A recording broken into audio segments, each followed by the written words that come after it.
Jelaskan terkait dengan kegiatan tantangan yang baru saja kita lakukan pada tanggal 5 Desember yang lalu, kurang lebih sekitar jam 02.00 yang kita lakukan di berbagai tempat termasuk di Jakarta.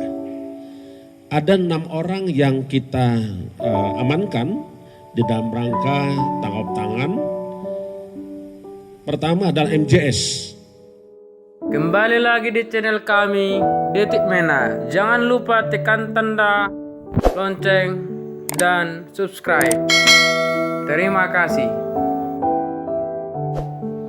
Menteri Sosial ditangkap OTT KPK karena korupsi bansos. Politisi Nasdem dukung KPK sikat semua koruptor. Anggota Komisi 3 DPR RI dari fraksi Nasdem, Eva Yuliana, menyampaikan kasus korupsi yang menimpa Menteri Sosial atau Mensos Juliari P. Batubara bukan hanya untuk penegakan hukum, tetapi sifat yang paling dalam, yaitu empati bagi rakyat Indonesia yang sedang direnggut pandemi COVID-19.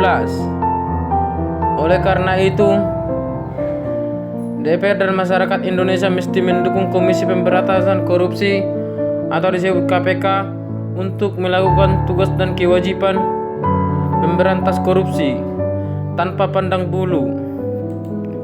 Jadi, itu bukan hanya persoalan hukum saja, tetapi juga soal empati bagi masyarakat yang terpapar COVID-19.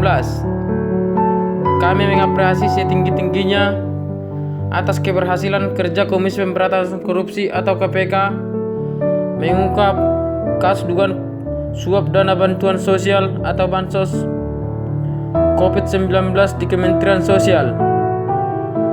Tutur Yuliana, KPK sendiri telah menetapkan 5 orang tersangka dalam kasus ini. Masing-masing diantaranya Juliari P. Batubara atau Menteri Sosial, Matius Joko Santoso atau pejabat pembuat komitmen Kemensos, Adi Wahyono atau pejabat pembuat komitmen Kemensos, Ardian IM atau swasta, dan Haris Sidabuke swasta. KPK menduga Menteri Sosial Juliari P. Batubara menerima uang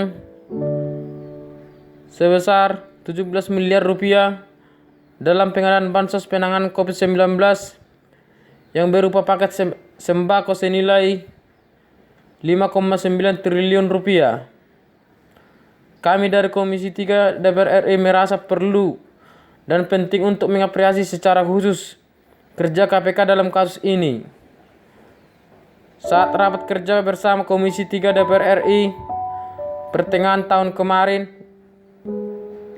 KPK berjanji akan bertindak secara tegas tanpa memandang bulu terhadap siapapun dan lembaga manapun yang patut diduga menyalahgunakan bantuan terkait penanganan COVID-19.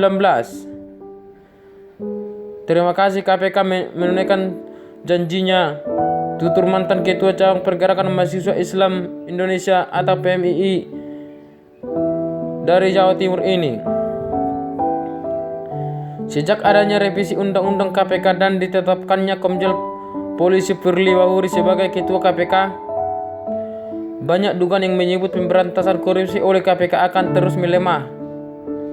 Namun, Eva Juliana melanjutkan, dukungan terhadap KPK untuk pemberantasan korupsi tidak pernah surut.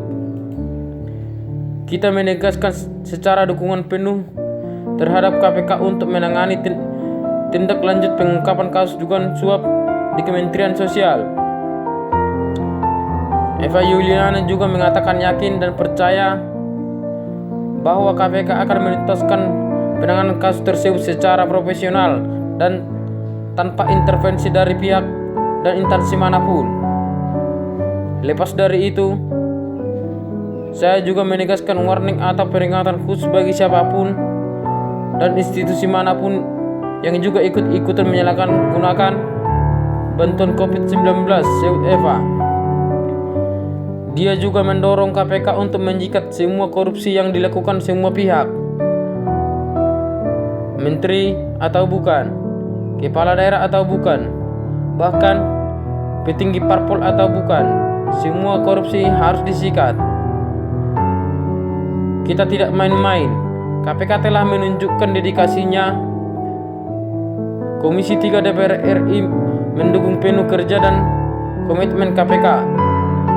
Sikap semua yang macam-macam dengan bantuan COVID-19 bukan hanya terkait persoalan hukum, tapi ini juga persoalan empati bagi masyarakat Indonesia yang terpapar COVID-19.